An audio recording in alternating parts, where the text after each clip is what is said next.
আজকে বানাবো আমাদের নিত্যদিনের খাওয়া মাছের ঝোল। খুবই অল্প উপকরণে দুর্দান্ত স্বাদের আলু দিয়ে আমি মাছের ঝোলটা করেছি। আশা করছি আপনাদের সবার খুব ভালো লাগবে। Hello everyone, welcome back to my channel Ishana's kitchen. আমি এখানে পুকুরের রুই মাছ নিয়ে নিয়েছি 9 পিস, আর সামান্য লবণ, একটুখানি হলুদ আর অল্প মরিচ দিয়ে আমি মাছগুলোকে ভালোভাবে মাখিয়ে নিচ্ছি। মাছগুলোকে আমি এখন পরিমাণ মতো তেলে ভেজে নেব।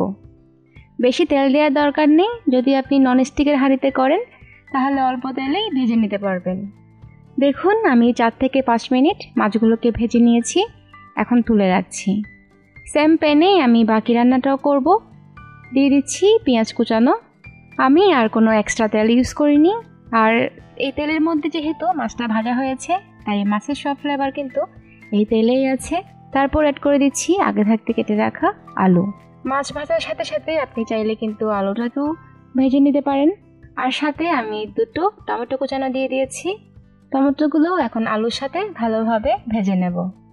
দেখুন আলুগুলোকে আমি এখন 50%-এর মতো সেদ্ধ করে নিয়েছি। আর এখন বাকি মরিচ মশলা দিয়ে আমি ভালোভাবে কষিয়ে নেব।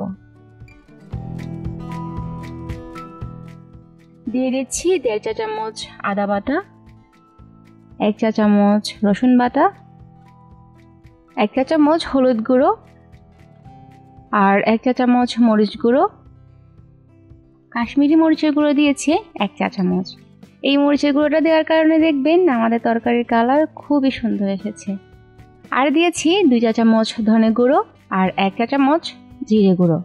পরিমাণ মতো লবণটা দিয়ে আর একটুখানি জল দিয়ে আমি ভালোভাবে কষিয়ে নিচ্ছি। মাছের ঝোল বাঙালিদের ঘরে ঘরে এক একজন এক একভাবে করে, তবে আজকে আমি কিভাবে করি তাই আপনাদের দেখালাম। অনেকেই আবার মাছের ঝোলে সবার শেষে একটু গরম মশলা দিয়ে দেয়, তবে নিত্যদিনের খাবারে আমি গরম মশলাটা প্রিফার করি না। যদি আপনাদের পছন্দ হয় তাহলে দিতে পারেন। কষাতে আমার 5 থেকে 6 মিনিট সময় লেগেছে। আচ্ছা দাঁড়ান, আপনাদের একটা জিনিস দেখাই। দেখুন কষাতে কষাতে কিন্তু টমেটোটা গলে গেছে। ওই জন্যই বলছি মাছের তরকারিতে টমেটো পেস্ট ব্যবহার করার কোনোই দরকার নেই। কষাতে কষাতে দেখবেন টমেটোও গলে গেছে আর তরকারিও খুব ভালো কষানো হয়েছে। আর এখন দিয়ে দিচ্ছি পরিমাণ মতো জল। জলের পরিমাণটা আপনারা যতটুকু পছন্দ করেন ততটুকু দিতে পারেন। ফিরে এলাম 2 থেকে 3 মিনিট পর।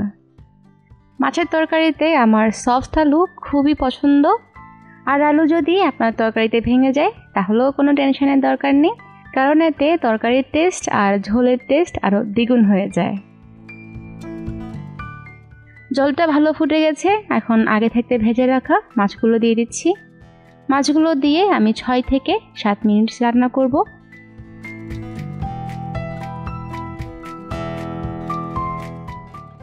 আর দেখুন মাছের ঝোলের কালারটা কতটা ভালো এসেছে।